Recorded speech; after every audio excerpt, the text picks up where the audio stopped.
الحمد للہ رب العالمین والصلاة والسلام علی سید المرسلین وعلی آلہ واصحابہ اجمعین اما بعد فاعوذ باللہ من الشیطان الرجیم بسم اللہ الرحمن الرحیم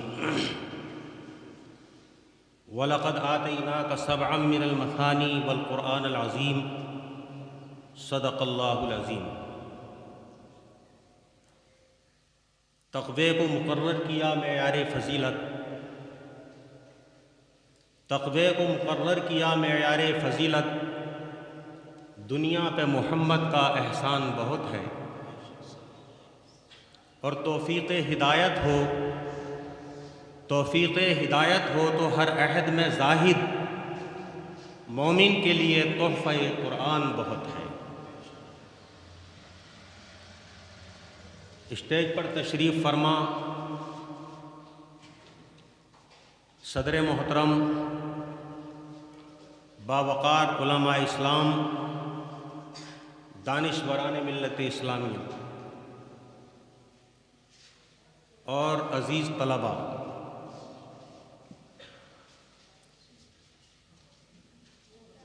مجھے حکم دیا گیا ہے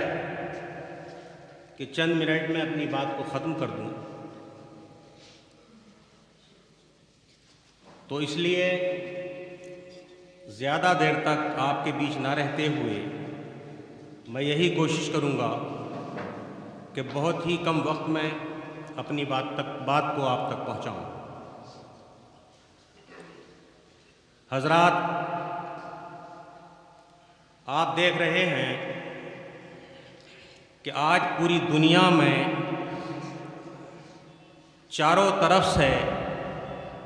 ملت اسلامیہ پر یلغار ہو رہی ہے، اور پوری دنیا سے مسلمانوں کو مٹانے کی سازش رچی جا رہی ہے۔ کیا ہم سمجھتے ہیں کہ اس کی وجہ آخر کیا ہے؟ ساری دنیا مسلمانوں کے پیچھے کیوں پڑی؟ اور کوئی قوم دوسری ایسی نہیں، دوسرا مذہب ایسا نہیں جو دنیا کے لوگوں کو مٹانے کے لیے نہیں ملتا؟ اس کی وجہ صرف اور صرف یہ ہے کہ مسلمانوں کے پاس قرآن عظیم جیسی دولت موجود ہے۔ لیکن دنیا کو یاد رکھنا ہوگا، دنیا کو یہ سمجھنا ہوگا کہ دنیا میں قرآن مٹنے کے لیے نہیں آیا، دنیا میں قرآن ختم ہونے کے لیے نہیں آیا، دنیا میں قرآن روشنی پھیلانے کے لیے آیا ہے، اور روشنی کبھی ختم نہیں ہو سکتی۔ تو یہ بھی تسلیم کرنا ہوگا کہ قرآن والے لوگ بھی، اور قرآن پڑھنے والے لوگ بھی، اور قرآن کی تلاوت کرنے والے لوگ بھی صفحہ ہستی سے کبھی نہیں مٹ سکتے۔ جب سرکار دو عالم صلی اللہ تعالی علیہ وسلم مکہ مکرمہ سے ہجرت فرمانے کے بعد مدینہ طیبہ تشریف لائے تو مسلمان اپنا سب کچھ چھوڑ کے آئے تھے، ظلم و ستم کی چکی میں پس کے آئے تھے، ستم کے پہاڑ توڑے گئے تھے۔ ملت اسلامیہ کا یہ مختصر سا قافلہ لٹا ہوا قافلہ تھا۔ کچھ مسلمانوں کے دل میں یہ خیال آیا کہ ہمارے پاس تو کچھ بھی نہیں، کچھ نہیں بچا،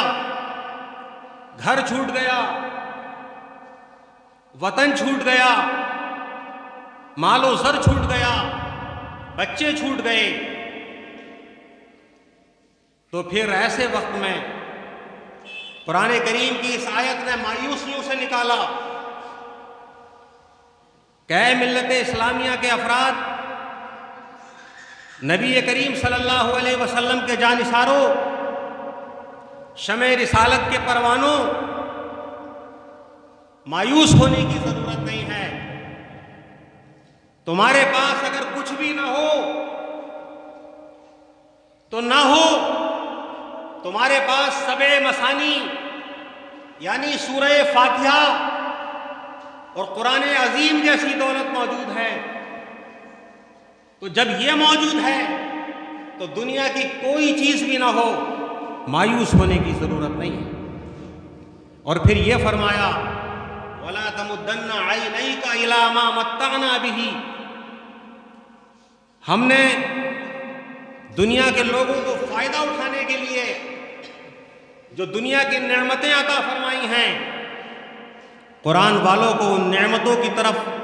نظریں اٹھا کر بھی نہیں دیکھنا چاہیے۔ آپ نظریں اٹھا کر بھی مت دیکھو، اس لیے کہ ہم نے آپ کو وہ قرآن عطا فرمایا ہے، قد جاءتکم موعظۃ من ربکم، یہ اللہ کی نصیحت ہے، وشفاء لما فی الصدور، اور دلوں کی گندگی کو صاف کرنے کا ذریعہ ہے، وہ ہدی و رحمت للعالمین، اور اللہ کی طرف سے ہدایت ہے اور سارے جہان کے لیے رحمت ہے۔ اور پھر یہ فرمایا جب اتنی عظیم دولت ہے تو قل بفضل اللہ و برحمتی، یہ اللہ ہی کا فضل ہے، یہ اللہ کا کرم اور اس کی رحمت ہے کہ اللہ نے اپنے فضل اور کرم سے قرآن جیسی عظیم نعمت عطا فرمائی ہے۔ فَلْيَفْرَحُوا هُوَ خَيْرٌ مِّمَّا يَجْمَعُونَ، تو مسلمانوں کو اس عظیم نعمت پر خوش ہو جانا چاہیے، اس لیے کہ یہ نعمت ان تمام نعمتوں سے بہتر ہے جو دنیا کے لوگ جمع کر رہے ہیں۔ تو عزیزان اسلام اور بزرگان ملت اسلامیہ، قرآن جیسی عظیم نعمت ہمارے پاس موجود ہے، اور آج بڑی خوشی ہے کہ قرآن ہی کی یہ محفل ہے،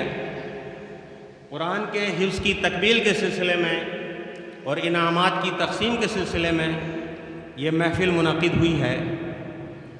قرآن جیسی محفل ہمیں نصیب ہوئی ہے، وہ قرآن ہی کی محفل تھی۔ مجھے آج اس محفل کے موقع پر وہ محفل یاد آتی ہے جب دار ارقم میں سرکار مدینہ صلی اللہ علیہ وسلم جلوہ گر ہوں، اور سب سے کم عمر کے طالب علم جن کی 14 سال کی عمر تھی حضرت علی مرتضیٰ ہوں، اور سب سے بڑے طالب علم غالباً جن کی 38 سال کی عمر تھی، جن کو خلیفۃ المسلمین خلیفہ اول حضرت ابوبکر صدیق رضی اللہ تعالیٰ عنہ کے نام سے جانا جاتا ہے، اس محفل ہی سے نسبت ہے اس محفل کی۔ وہ محفل بھی وہ تھی کہ جس محفل نے سنگریزوں کو گوہر بنا دیا تھا، ذروں کو آفتاب بنا دیا تھا، اور قطروں کو سمندر بنا دیا تھا۔ اور پھر یہی محفل اور یہی تحریک آگے بڑھی تھی پہلی صدی ہجری کے بعد، تو اسی تحریک نے، اسی قرآنی تحریک نے کسی کو امام ابو حنیفہ بنا دیا تھا، کسی کو امام مالک بنا دیا تھا، اور پھر کسی کو امام بخاری بنا دیا، کسی کو امام مسلم بنا دیا، اور پھر یہی تحریک آگے بڑھی تو ہندوستان میں اسی تحریک کے نتیجے میں کسی کو اللہ نے حضرت امام قاسم نانوتوی بنا دیا، کسی کو شیخ الہند بنا دیا۔ کوئی پتہ نہیں ہے کہ آج اس محفل میں جمع بچے بھی کل کے اشرف علی تھانوی ہو جائیں گے، کل کے شیخ الہند ہو جائیں گے، کل کے مولانا محمد قاسم نانوتوی ہو جائیں گے۔ آج ان ذروں کو بھی ناز اپنی تابانی پہ ہے، آج ان ذروں کو بھی ناز اپنی تابانی پہ ہے، تیرے در کا نقش سجدہ جن کی پیشانی پہ ہے۔ بس انہی الفاظ کے ساتھ چونکہ وقت کم ہے میں اپنی بات کو ختم کرتا ہوں، اور اللہ رب العزت سے دعا کرتا ہوں کہ اللہ اس محفل کی برکتیں ہماری زندگی میں بار بار نصیب فرمائے، اور قرآن کریم کے علم کی اور علوم نبوت کی خدمت کی توفیق بخشے۔ وآخر دعوانا ان الحمدللہ۔